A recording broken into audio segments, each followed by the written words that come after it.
Hi, my name is Judy Christiansen, and I will be interviewing Lisa Christiansen for the application of a guide dog from Guide Dogs of the Desert. Hi, Lisa. Can you tell us a little bit about yourself? Sure. I'm applying for my third guide dog from Guide Dogs of the Desert. I'm married to my wonderful husband, Brandon. We've been married 17 years and we have no children. I'm a housewife and I have hobbies. I love to sew. I sew face masks for my friends and family, and I sew dog scarves. I also love to cook and try new recipes. What can you tell us about your vision? And how is your vision affecting your daily life? Well, I was born legally blind, and I also have cerebral palsy, which affects my speech and my balance.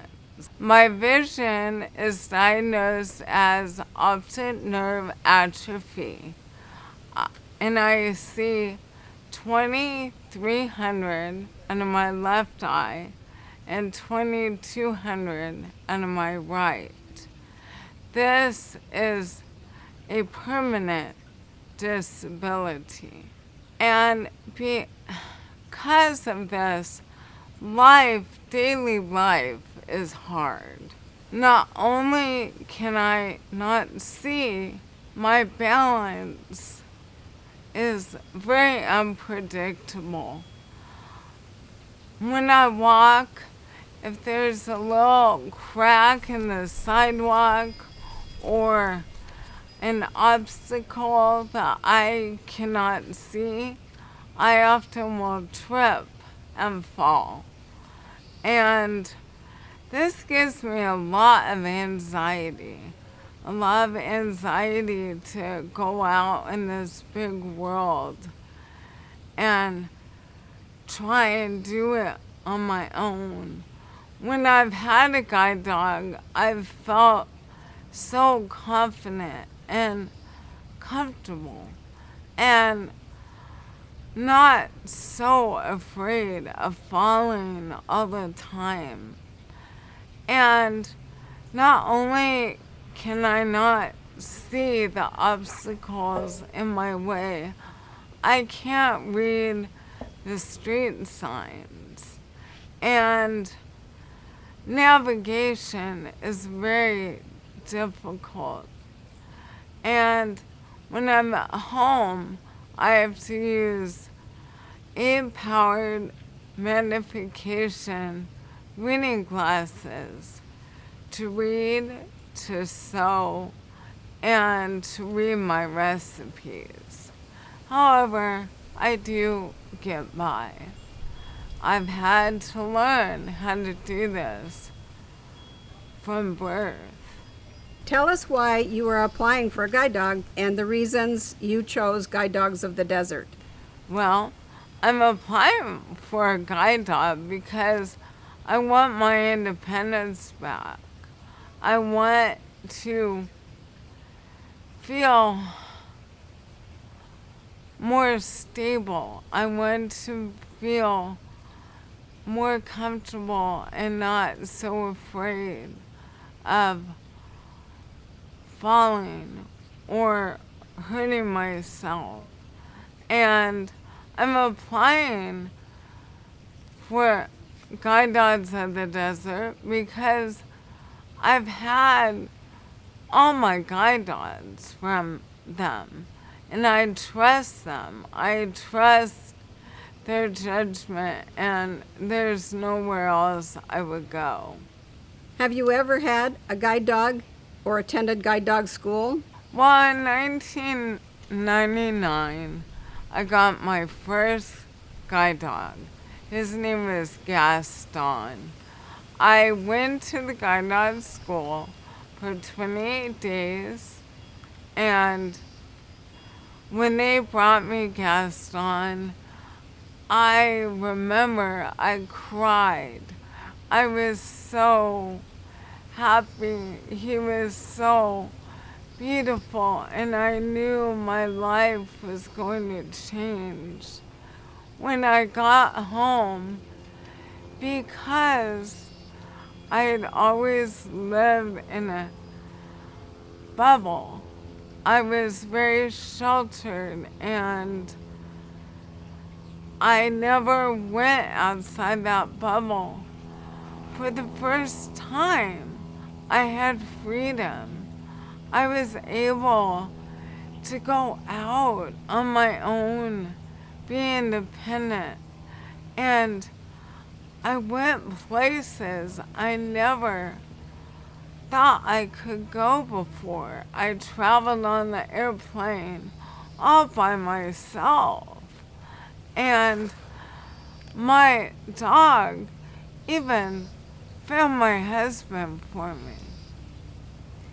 My second guide dog, he came in 2011. His name was Willie. And Bob Windler brought him to me, and I did in-home training. Willie was a love from the beginning. We were a team. Bob always said Willie was a rock star, and he was.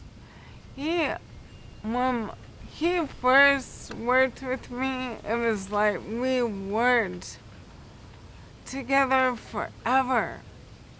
We were on sync. I felt secure.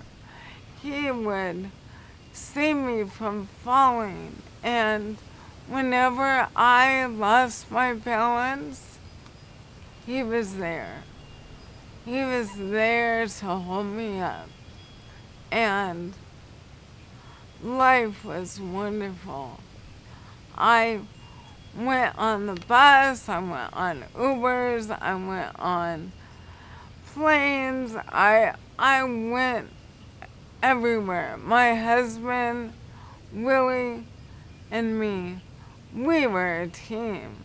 We would go out, we'd go to restaurants, and everyone knew us because of Willie.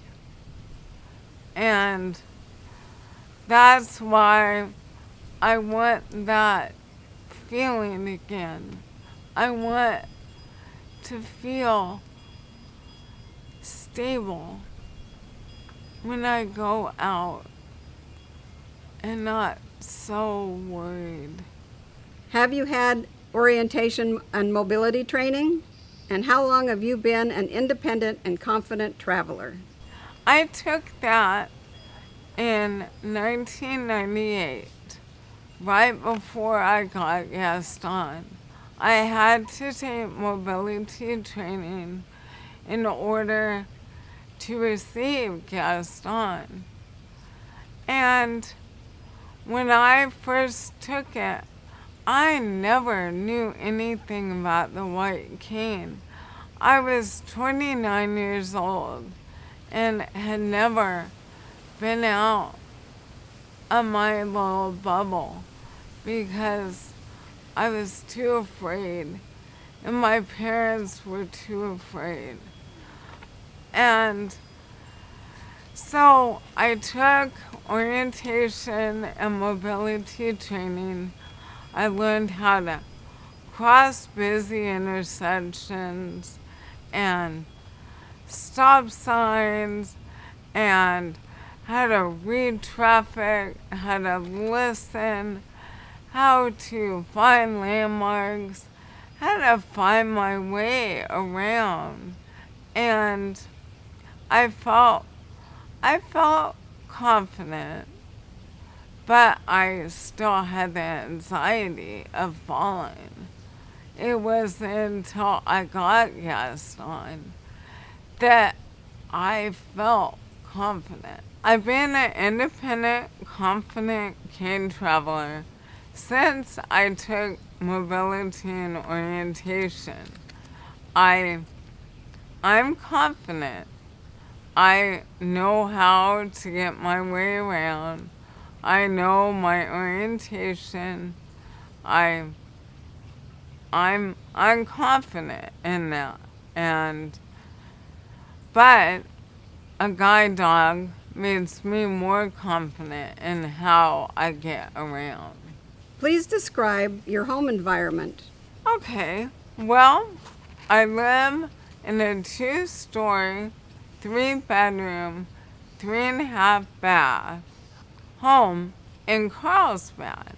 We live in a gated community which is very hilly outside. Where do you intend to relieve your dog?